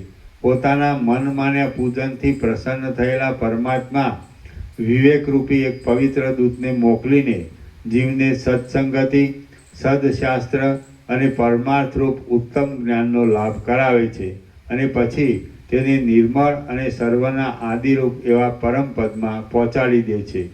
શ્રી યોગ વાસિષ્ઠ મહારામાયણમાં નિર્વાણ પ્રકરણના ઉત્તરાર્ધનો વિવેક મહાત્મા નામનો સર્ગ 48મો સમાપ્ત. સર્ગ 49મો. વિવેકીની મહત્તા અને તેની દ્રષ્ટિમાં જગતની સ્થિતિ. આ 49મા સર્ગમાં દ્રઢ વિવેકવાળા પુરુષોની મહત્તાનું અને તેઓની દ્રષ્ટિમાં જેવું આ જગત ભાસે છે તે વિશેનું સ્ફુટ રીતે વર્ણન આપવામાં આવશે. વશિષ્ઠ બોલ્યા, સંપૂર્ણ રીતે પુષ્ટ થયેલા વિવેકવાળા અને વાસનાના મેલને ત્યજનારા મહાત્મા પુરુષોમાં કોઈ અપૂર્વ મહત્તાનો વાસો થાય છે. ઉદારતાના ઉત્તમ અવધિરૂપ અને ગંભીરતા વડે સુંદરતાવાળી મહાપુરુષોની બુદ્ધિને લોભાવવા કે માપવાને આ 14 લોકો પણ સમર્થ થતા નથી. જગત એક જાતની ચિત્તની ભ્રાંતિરૂપ છે એવો સત્પુરુષોના ચિત્તમાં દ્રઢ નિશ્ચય થઈ જાય છે. એટલે બહાર શબ્દ આદિ વિષયો તરફ જનારો તથા અંદર સંકલ્પ વિકલ્પ આદિ રૂપે ક્રિયા કરનારો મગરના જેવો મન તથા ઇન્દ્રિયોનો સમુદાય અજ્ઞાન, વાસના, કામ અને કર્મ વગેરે સમી જાય છે. ભ્રાંતિ વડે દેખાતા 2 ચંદ્રમાની પેઠે, ઝાંઝવાના જળની પેઠે અને આકાશમાં તિમિર રોગવાળાને દેખાતા કેશ, મશક આદિના જેવા અનેક આકારોની પેઠે આ જગતની ભ્રાંતિ સાવ મિથ્યા છતાં ફૂર્યા કરે છે. તત્વજ્ઞાનથી એવો નિશ્ચય થાય પછી વાસના થવાનું કારણ જ ક્યાંથી રહે? વાસનાનો હેતુ મિથ્યા ઠરે છે ત્યારે છેવટ પૂર્ણ ચિદાકાશ જ અવશેષ રહે છે. તો મનનો ક્ષય થતાં સપ્તમ ભૂમિકામાં થનારી વાસના વિનાની અમનસ્ક અવસ્થાને વિવેકી પુરુષે શા માટે છોડી દેવી જોઈએ? લોકના વ્યવહાર માટે જે 3 અવસ્થા છે તે પર ચોથી અવસ્થા છે. તે તુર્યા અવસ્થામાં રહેનાર મહાત્મા પુરુષ કોઈ જાતનો વ્યવહાર કરતો નથી છતાં તેને બીજા જોઈ શકે છે. એટલું જ તેનું અસ્તિત્વ હોય છે. સમાધિનિષ્ઠ મહાશય પુરુષોને જાગ્રત અવસ્થામાં પણ આ નાના પ્રકારે દેખવામાં આવતું જગત આત્મા રૂપે દેખાતું નથી, તેમ સ્થૂળ આકારવાળું પણ દેખાતું નથી અને પૃથ્વી વગેરેના આકારે પણ દેખાતું નથી, પરંતુ રત્નના કિરણના વિચિત્ર પ્રકારના તેજપુંજની પેઠે એ સગળું પરમાત્માના એક આભાસ રૂપે રહેલ છે એમ ભાસે છે. જગત કેવળ દેખાવ માત્ર જ છે, બાકી તે શૂન્ય રૂપે જ રહ્યું છે. આકાશમાં અનેક મણિઓના વિચિત્ર કિરણોના તેજપુંજની પેઠે તે ચિદાકાશની અંદર આભાસ રૂપે ખડું થઈ રહ્યું છે. અહીં સર્વ પ્રાણીઓ સત્યપણે રહેલ છે એમ પણ નથી. અહીં સર્વ પ્રાણીઓ સત્યપણે રહેલ છે એમ પણ નથી. જગત સત્ય છે એમ પણ નથી, તેમ સાવ શૂન્ય છે એમ પણ નથી. પરંતુ આ સર્વ બ્રહ્મરૂપી એક ઉત્તમ રત્નના કાંતિ સમૂહને રૂપે પ્રકાશી રહ્યું છે. પરબ્રહ્મની અંદર નાના પ્રકારના ભેદોની કલ્પના મુદ્દલ છે જ નહીં. તેને લીધે સૃષ્ટિઓ છે જ નહીં અને નાશનું પણ અસ્તિત્વ નથી. તેને લીધે પ્રલયો પણ નથી. માત્ર આકાર વિનાનો કલ્પનાઓ રૂપી સૂર્યના કિરણોનો સમૂહ જ ઘટ્ટ થઈ આ સર્વત્ર આકારે ભાષા કરે છે. એવી રીતે કલ્પનાઓનો સમૂહ જ ઘટ્ટ થઈ જઈ આ સર્વને આકારે મૂર્તિમાન ખડો થઈ રહ્યો છે. બાકી શૂન્યતા વિના બીજું કશું તેનું રૂપ નથી. કેમ કે સંકલ્પ વડે ખડા થઈ ગયેલા મનોરાજ્ય આદિમાં આકાશની પેઠે શૂન્યતા જ અનુભવમાં આવે છે. શૂન્યતા પોતે જ અવસ્તુરૂપ છે, તો પછી તેમાં અહંતા, મમતા એ રાગ દ્વેષ આદિ ભાવની કલ્પના તો ક્યાંથી જ સંભવે? હવે પછી ભવિષ્યકાળમાં થનારા આકાશ વૃક્ષમાં કયા પક્ષીને શાંતિ મળી છે? જરાયુજ આદિ 4 પ્રકારના પ્રાણીઓનો અને પૃથ્વી આદિ મહાભૂતોનો પિંડી ભાવ કૌંસમાં મૂર્તિમાન આકાર પણ નથી, તેમ સાવ શૂન્યતા પણ નથી. આથી સંકલ્પ વિકલ્પના આધારરૂપ એવું મન પણ નથી, પરંતુ તાત્વિક દ્રષ્ટિએ જોતા કેવળ સત્ય ચૈતન્ય તત્વ જ અવશેષ રહે છે અને તેનો નિષેધ કરી શકાતો નથી. જેમ સુવર્ણના પિંડની અંદર અનેક નાના પ્રકારના આકારો રહેલા છે, તેમ પોતાના સ્વરૂપભૂત ચૈતન્યની અંદર આ સર્વ વિવર્ત ભાવે રહેલ છે. બાકી તે નાના પ્રકારના ભેદથી રહિત તથા સર્વત્ર સમાન રૂપે જ રહેલું છે એમ વિવેકી સમજે છે. વસ્તુ ગતિ પ્રમાણે પોતાના ચૈતન્ય સ્વરૂપમાં સ્થિતિ કરી રહેલા જ્ઞાની પુરુષને તત્વજ્ઞાન હોય છે. તેથી તેનું અહંકાર સહિત જગત અને ચિત્ત એ સર્વનો લય થઈ જાય છે. તેનું પોતાનું સ્વરૂપ ચૈતન્ય છે, તેને જળ રૂપ કહી શકાતું નથી. તેથી છેવટ સદરૂપ પોતાના સ્વરૂપભૂત ચૈતન્ય જ શેષ રહે છે. ઉચ્ચ અને નીચ વિષયોમાં રચીપચી રહેવાથી બુદ્ધિ કેવળ કલેશને પ્રાપ્ત થાય છે, પરંતુ વારંવાર અભ્યાસ કરાયેલી હલકી સહજ યુક્તિથી જ માત્ર સત્ય વસ્તુનું જ્ઞાન પ્રાપ્ત થાય છે.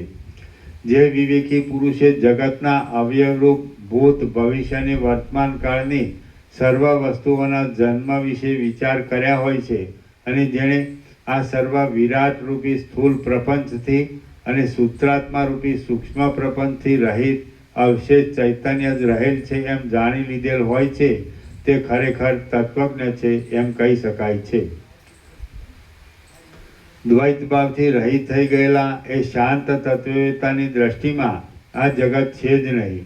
જેમ સત્પુરુષને સત્પુરુષની કથા બરાબર અનુભવમાં બેસી જાય છે, તેમ પ્રથમ કહેલા સર્વ ઉપદેશો જ્ઞાની પુરુષના અનુભવમાં બરાબર નિશેષ રીતે બેસી જાય છે. જરાયુજ આદિ 4 પ્રકારના પ્રાણીઓનું અને પૃથ્વી આદિ મહાભૂતોનું ઘટપણું પણ વાસ્તવ નથી, તેમ પ્રત્યક્ષ આદિ પ્રમાણ વડે વિરોધ આવવાથી સાવ શૂન્યતા પણ નથી. આમ એ બંને સ્થિતિમાંનો અભાવ સિદ્ધ થાય છે અને સર્વ નિર્વિકલ્પ માત્ર શાંત થઈ જાય છે. એટલે તેને આધારે સ્થિતિ રાખનાર મન પણ નથી. છેવટે સર્વના અવધિ રૂપે જે શેષ રહે છે તે ચૈતન્ય તત્વ છે, તે જ સત્ય છે અને તે જ તમારું પોતાનું વાસ્તવિક સ્વરૂપ છે. અંદર ચૈતન્ય રૂપે રહેલો અંતરાત્મા બહિર્મુખ થાય છે એટલે તે જ આ સંસાર રૂપે ભાસે છે. એ બહિર્મુખપણાનો ઉદય થાય છે તો તે અનેક અનર્થો ઉત્પન્ન કરે છે, પણ તેનો ઉદય ન થાય અને પોતાના સ્વરૂપમાં સ્થિતિ રહે તો તે પરમ કલ્યાણકારક છે. જળ જેમ જડપણાને લીધે પોતાની મેળે જ બરફ બની જાય છે, તેમ સંકલ્પનું સ્ફુરણ થતાં તે અંતરાત્મા પોતાની મેળે જ બાહ્યપણાને પ્રાપ્ત થાય છે અને દેહાદી મૂર્તિમાન પદાર્થને આકારે થઈ જાય છે.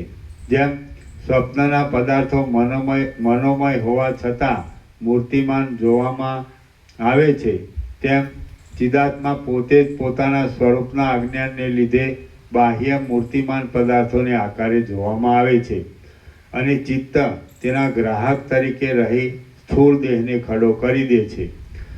આ સર્વ વિવર્તવાળી અવસ્થાઓમાં પણ ચિદાત્માના શુદ્ધ સ્વરૂપમાં કશો પણ અન્યથા ભાવ વિકાર થતો નથી. કેવળ શબ્દની કલ્પના વડે તેનો ભેદ કલ્પવામાં આવે છે. સ્વપ્ન એ એક જાતનો માનસિક વિકાર છે. તેથી બહાર અને અંદર મન જ સ્વપ્ન સંબંધી પદાર્થોને આકારે જોવામાં આવે છે. આમ એ મન વિકારવાળું ભાસે છે. તે જ પ્રમાણે બોધવાન પુરુષને પોતાનો આત્મા જ બહાર અને અંદર સર્વ પદાર્થોને આકારે થઈ રહેલો ભાસે છે, છતાં તેની અંદર વિકારનો ભાસ થતો નથી. ચિદાત્મા પોતે આકાશના જેવો અસંગ, નિર્વિકાર અને સર્વના અધિષ્ઠાન રૂપ છે. જેમ કાળ આકાશ આદિ સર્વના કારણરૂપ છે, છતાં વિકારવાળો નથી, તેમ ચિદાત્માનું સ્વરૂપ પણ વિકારથી પર જ છે. મન જેમ સ્વપ્નને આકારે પરિણામ પામી જઈ સ્વપ્નના પદાર્થો રૂપે જોવામાં આવે છે, તેમ સર્વ પદાર્થોનું તત્વ ચિદાકાશ જ છે, છતાં તે પદાર્થોને આકારે પરિણામ પામતું નથી. બહારના જડ પદાર્થો જ ચિદાત્માની સત્તાની અંદર ચિદાકાશ રૂપે પરિણામ પામી જઈ જોવામાં આવે છે. બહારના જડ પદાર્થો જ ચિદાત્માની સત્તાની અંદર ચિદાકાશ રૂપે પરિણામ પામી જઈ જોવામાં આવે છે એમ પણ કહી શકાતું નથી. કેમ કે જડ પદાર્થ ચેતનથી સાવ ઉલટો છે. તેથી કોઈ દિવસ તે ચેતન થઈ શકતો નથી. ચિદાત્મા દ્રશ્યપણાને પ્રાપ્ત થતો જ નથી. તે કદાચિત વિવર્ત ભાવથી દ્રશ્ય રૂપે જોવામાં આવે તો પણ તે સદાકાળ પોતાના અવિકૃત સ્વરૂપમાં જ રહેલો છે અને તેનો જરા પણ અન્ય ભાવ થતો નથી. ચિત્તવૃત્તિમાં અત્યંત શુદ્ધ એવા કેવળ ચિદાકાશના પરિણામનો ઉદય થશે એટલે જડ ચેતનના નામરૂપનું શ્રવણ પણ સમી જશે. ચિત્ત એ વાસનાને આધારે ટકી રહેનારા લિંગ દેહરૂપ છે અને પોતાની દ્રઢ ભાવનાને લીધે આ દ્રશ્ય દેહ આદિ સ્થૂળ પ્રપંચ રૂપે જોવામાં આવે છે.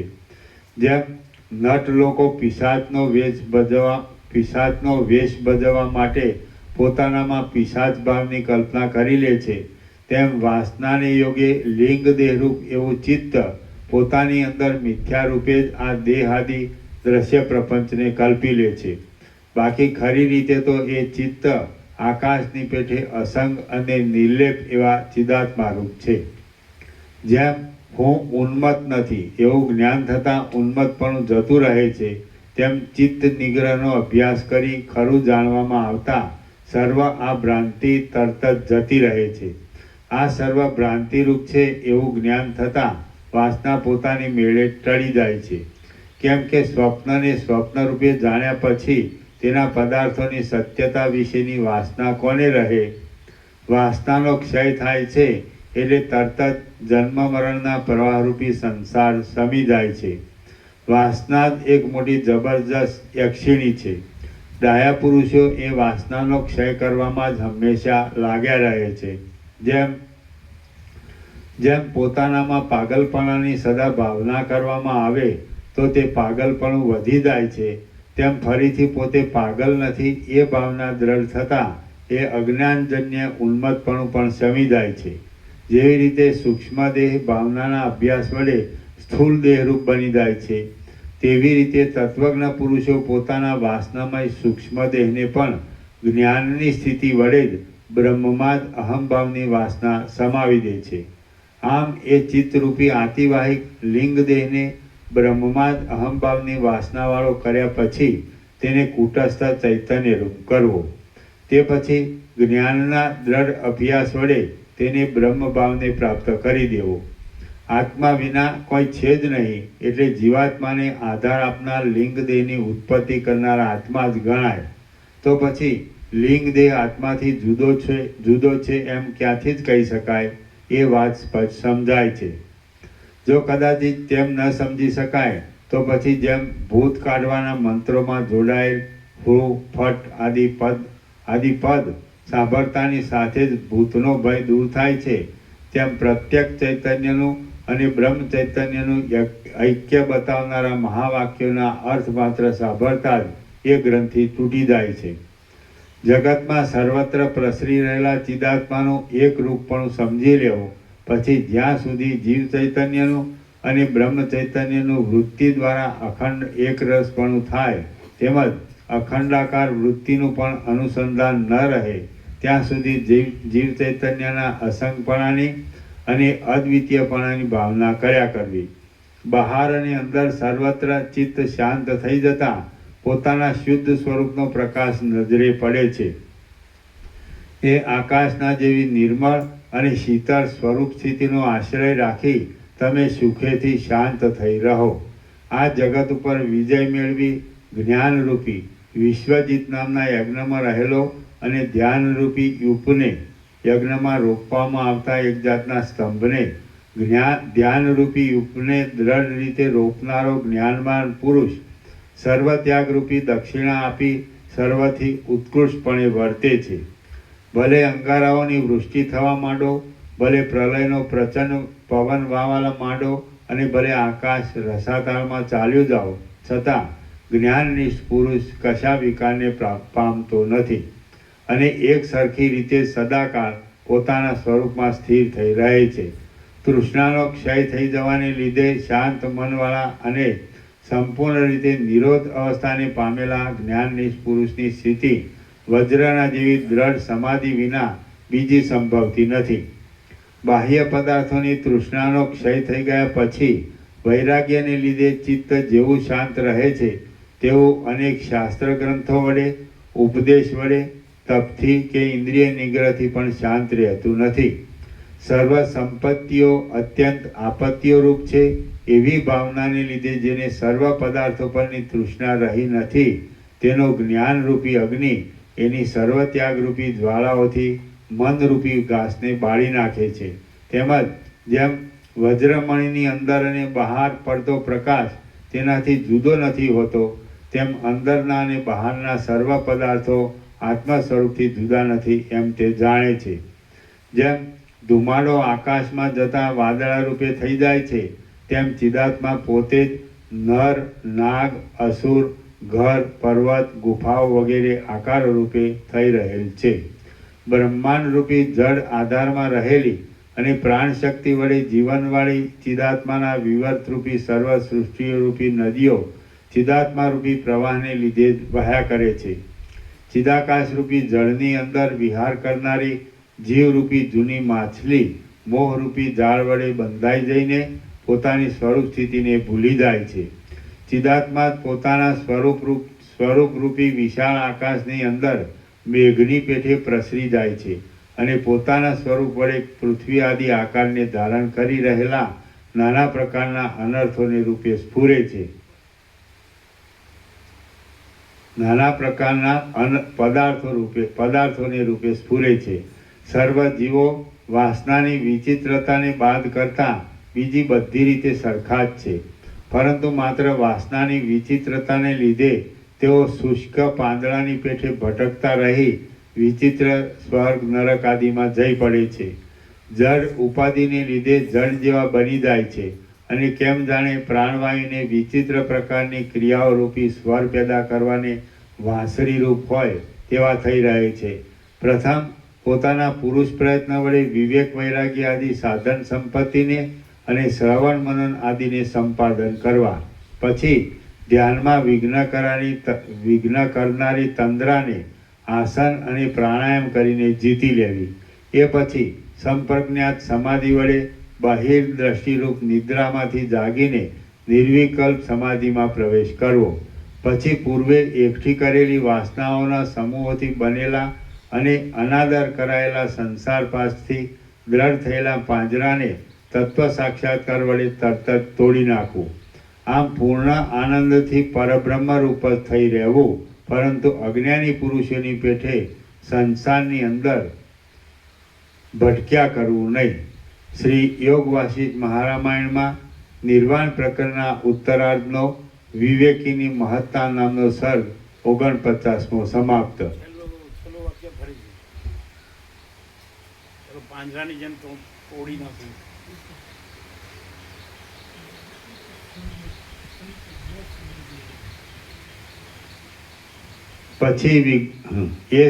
પછી સંપ્રજ્ઞાત સમાધિ વડે બહિર્દ્રષ્ટિરૂપ નિદ્રામાંથી જાગીને નિર્વિકલ્પ સમાધિમાં પ્રવેશ કરવો.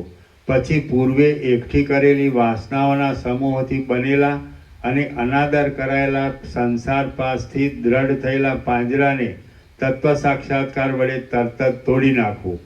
આમ પૂર્ણ આનંદથી પરબ્રહ્મ રૂપ જ થઈ રહેવું, પરંતુ અજ્ઞાની પુરુષોની પેઠે સંસારની અંદર ભટક્યા કરવું નહીં. ઓમ ઓમ ઓમ. શ્રી યોગ વાસિષ્ઠ મહારામાયણમાં નિર્વાણ પ્રકરણના ઉત્તરાર્ધનો વિવેકીની મહત્તા નામનો સર્ગ 49મો સમાપ્ત. ઓમ ઓમ ઓમ. પ્રસાદ આપી દે.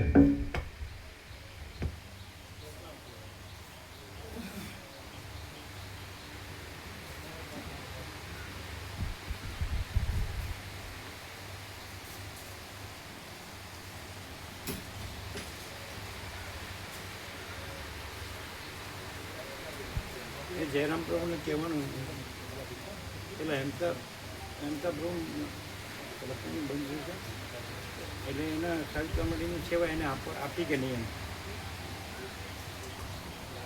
કોનું બંધ થયું છે?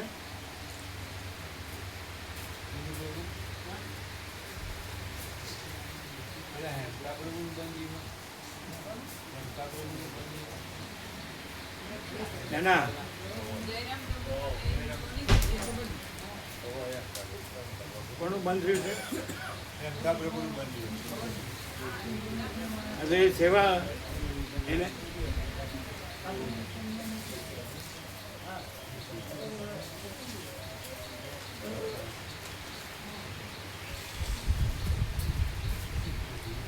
એ પડે છે, પ્રસાદ પડી જાય.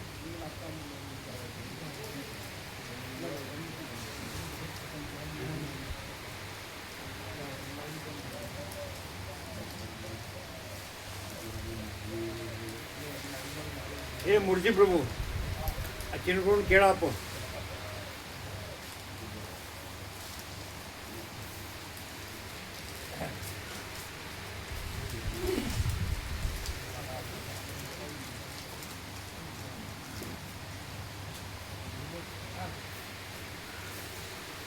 જયરામ પ્રભુને કહ્યું કે પેલા જે એના બેનને રાખ્યા સવિતામણીને, હેમતા પ્રભુ નીકળી ગયા ને, હેમતા પ્રભુ નીકળી ગયા, એમની સેવા આપી કે નહીં એમને? સવિતામણીની સેવા એની પાસેથી લઈને હેમતા પ્રભુને આપી કે નહીં? ખાલી બદલ્યું જ છે. તમે 30 જણને જણાવ્યું? 30 જણને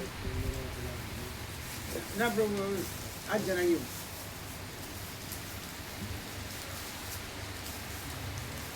જયરામ પ્રભુ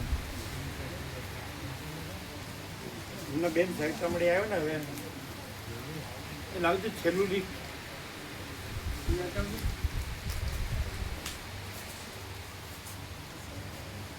છેલ્લું સુધારેલું.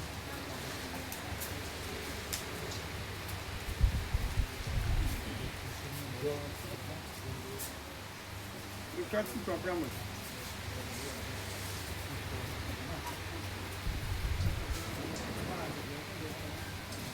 બ્રહ્મ સંપાહિત માનવ મંગળ ચલો તમારી પાસે આવી ગયું ને 00. દર્શન પ્રભુ પાસે 53 છે. 53 છે. આવી